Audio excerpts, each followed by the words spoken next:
John chapter 3. और आज जो वचन है वो है यूहन्ना रचित सुसमाचार उसका 3 अध्याय। फरीशियों ने निकुदेमुस नाम का एक मनुष्य था जो यहूदियों का सरदार था।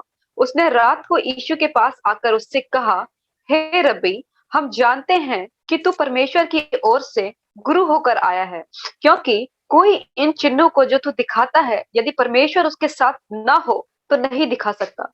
यीशु ने उसको उत्तर दिया, मैं तुमसे सच सच कहता हूँ, यदि कोई नए सिरे से ना जन्मे तो परमेश्वर का राज्य देख नहीं सकता। Nicodemus was a Jewish leader. Nicodemus था, वो यहूदियों का सरदार था He comes to Jesus Christ by night.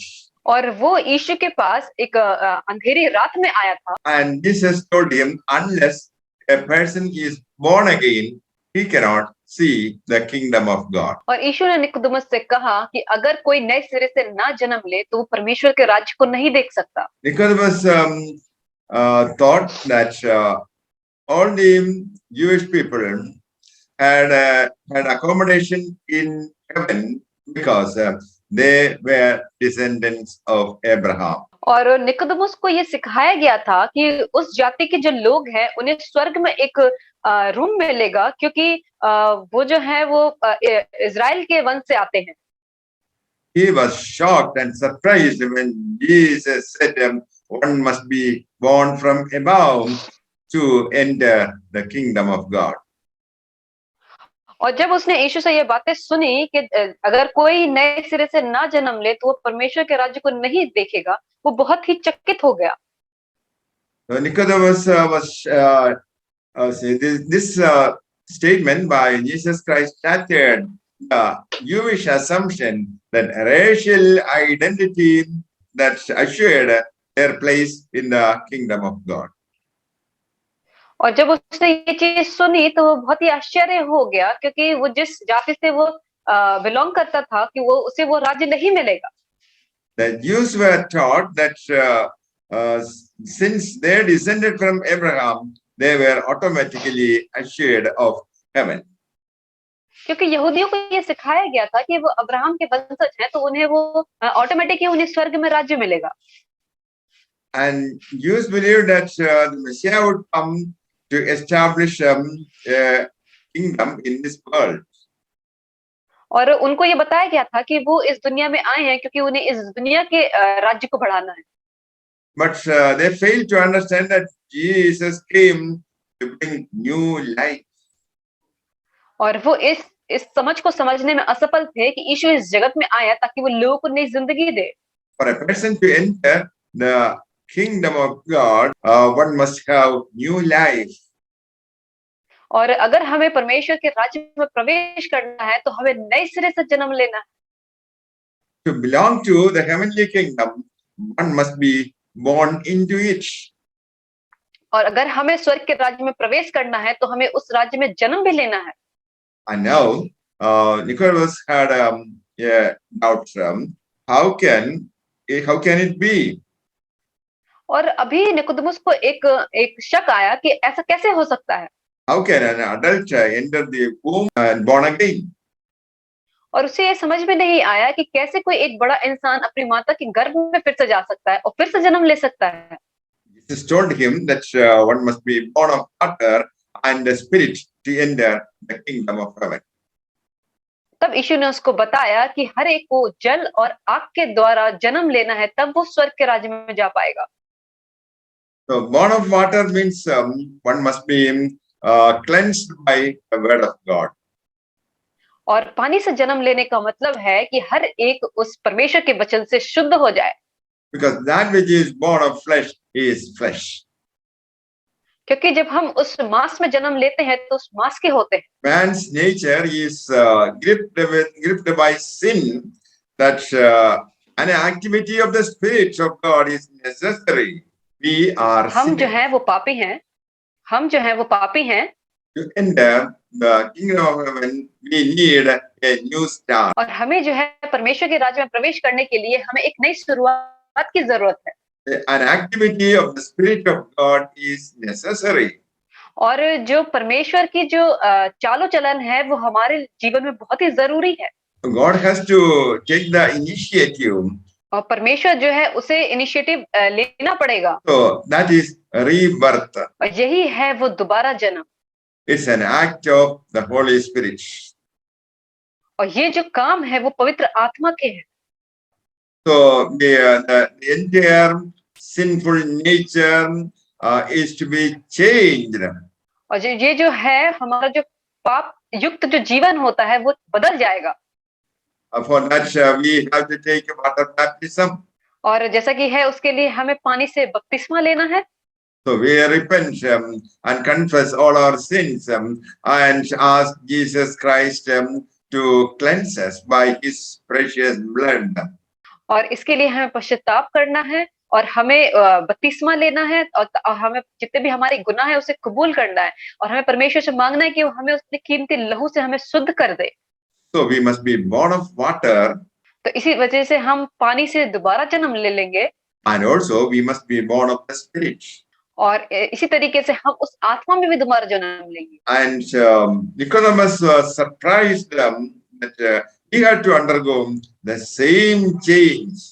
और वो जो निकोदेमुस था वो चकित था, क्योंकि उसे लगा उसे फिर से वैसे उसी प्रोसेस में जाना है। He was under the impression that being a Jew, he was automatically a candidate for heaven. और उसको ये चीज निकोदेमुस को लगा कि वो यहूदी है तो इसीलिए वो इसके लिए वो लायक है कि वो स्वर्ग में चला जाएगा। So Jesus told him that one must be born of water and spirit. तो यीशु ने उससे कहा कि किसी उसको पानी और आत्मा में नया जीवन लेना पड़ेगा। The wind blows and it blows where it wishes. और जैसे कि जो हवा होती है वो वही चलती है जहां वो चाहती है। You don't understand everything about wind. और इसीलिए हमें इसमें समझ में नहीं आता कि वो कहाँ जाती है। But we can observe the effects of wind.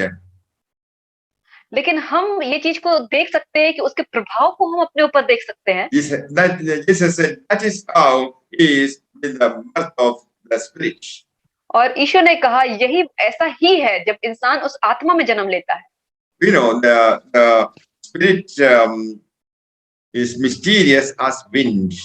और हम जानते हैं कि जो पवित्र आत्मा है वो वैसी रहस्यमय है जैसी एक हवा होती है। And the spirit is the germ of new life.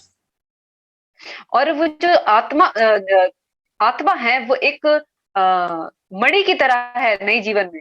Holy Spirit rejoices to enter the person. और जो पवित्र आत्मा होती है बहुत खुश होती है जब वो किसी इंसान के अंदर जाती है। तो Like the wind, the Holy Spirit fill the vacuum place in the life of a person. और इस हवा की तरह ही वो जो पवित्र आत्मा होती है वो लोगों के अंदर जो खालीपन होता है उसको भर देती है। So like the wind, the spirit also moves. और जैसे कि हवा चलती है वैसे ही पवित्र आत्मा भी चलती है। Whoever opens his heart, the Holy Spirit will begin to work. और जो कोई भी अपने हृदय को खोलता है वो पवित्र आत्मा उसके अंदर काम करने लगती है। You and I cannot see the spirit, और हम और आप उस पवित्र आत्मा को नहीं देख सकते, but we can observe its effect in the life of a person. लेकिन हम उसके जो भी अनुभव है उसको देख सकते हैं, उसके प्रभाव को देख सकते हैं इंसानों के जीवन में। That is why Jesus compared the operation of the Holy Spirit to wind.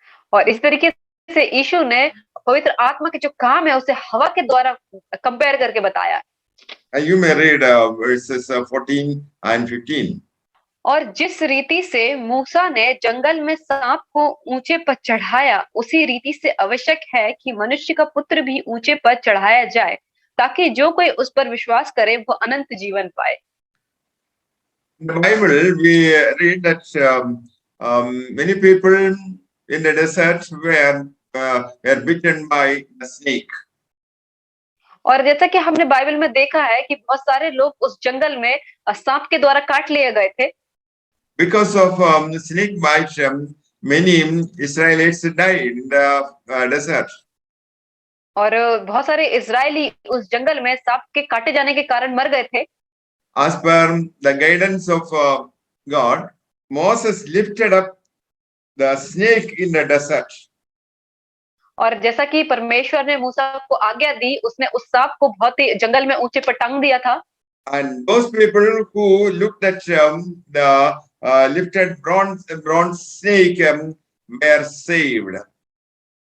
और जितने ही लोग उस तांबे के उस सांप को देखते थे, वो लोग चंगे हो जाते थे। And dear friends, here this a picture of Messiah. और वो जो छवि थी वो मसीहा की थी। Brazen serpent, that is a picture of Messiah and his work. और ये सारी जो चीजें होती हैं वो एक मसीहा को दर्शाता है और उसके कामों को दर्शाता है। Bronze is associated with fire and a picture of judgment. और जो ये तांबा होता है वो एक आग को दर्शाता है। And serpent is a picture of sin, judged and dealt with. और जो सांप होता है वो एक पाप को दर्शाता है। So people were saved not by doing anything, but by simply looking to the bronze serpent. और लोगों को कुछ भी नहीं करना होता था चंगे होने के लिए, जस्ट वो उस सांप को, तांबे के सांप को देखते थे और वो चंगे हो जाते थे। They had to trust that something as seemingly foolish as looking at such a thing would be sufficient to save them, and others perished because they thought it too foolish to do such a thing. और उसमें से बहुत ही लोग थे जो ये सोचते थे कि ये ऐसी बेवकूफी भरी चीजों को देख के क्या हम चंगे हो सकते हैं, फिर भी वो इन सब चीजों को करते थे। So also God commands us to trust Jesus Christ. और इसी वजह से परमेश्वर हमें आज्ञा देता है कि हम परमेश्वर पे यकीन रखें। Look at Jesus Christ, like the bronze serpent, you and I will be saved from sin and eternal punishment. और इसी तरीके से हमें उस यीशु की ओर देखना है, जैसे वो उस तांबे के सांप को देखते थे, तब हम जो है वो अनंत जीवन की जो सजा है उससे बच जाएंगे। Like the bronze serpent lifted up in the desert by Moses, Jesus Christ was also lifted up on the cross. और जैसे कि उस जंगल में वो जो तांबे का जो सांप था मूसा के द्वारा टांगा गया था, वैसे ही यीशु को उस क्रूस पे ऊंचे पे टांगा गया था। On the cross, in his body, Jesus took all our sins. और उस क्रूस पे जो यीशु ने अपने शरीर पे हम सबके पापों को ले लिया था। Jesus remained the Holy One throughout the entire ordeal of the cross. और जो परमेश्वर यीशु जो थे वो अपनी जर्नी में पूरी तरीके से वो पवित्र थे उस क्रूस तक भी। So lifted up, that is a term later used to describe both Jesus' crucifixion and his ascension. और वो जो ऊपर उठाना, जो ये जो वर्ड जो इस्तेमाल किया गया है वो यीशु के लिए किया गया है, क्योंकि उसे क्रूस पर ऊंचे पर टांगा गया था। As a bronze serpent, Jesus had been hanging on the pole for the healing of the people. और जैसे कि उस तांबे के सांप को ऊंचे टांगा गया था, उसी तरीके से यीशु को उस क्रूस पे ऊपर टांगा गया था हमारी चंगाई के लिए। Even today, if you look at Jesus Christ on the cross, your sins will be forgiven. और आज भी अगर हम उस क्रूस पे यीशु को देखते हैं तो हमारे जो पाप है वो क्षमा किए जाएंगे। Many people in the desert declined to look at the bronze serpent and they died. और बहुत सारे लोग थे उस जंगल में भी जिन्होंने इनकार कर दिया था कि हम उस सांप की तरफ नहीं देखेंगे, और वो मर गए। So also in these days, many people are unwilling to look at Jesus Christ on the cross and call upon his name, and as a result, they are perished. और इसी तरीके से आज के दिन में भी संसार में बहुत सारे लोग हैं जो मना कर देते हैं कि हम परमेश्वर की ओर नहीं देखेंगे, उसके नाम को नहीं लेंगे, और उसका परिणाम ये होता है कि वो नाश हो जाते हैं। Now verse 16, please read. क्योंकि परमेश्वर ने जगत से ऐसा प्रेम रखा कि उसने अपना इकलौता पुत्र दे दिया, ताकि जो कोई उस पर विश्वास करे वह नष्ट ना हो परंतु अनंत जीवन पाए। Here Jesus speaks about eternal life. यहाँ पे जो है परमेश्वर अनंत जीवन के बारे में बातें करते हैं। Eternal life is God kind of life. जो अनंत जीवन में है वो परमेश्वर की तरह एक जीवन है। It's a part of God's life. और ये जो है परमेश्वर की जीवन का एक हिस्सा है।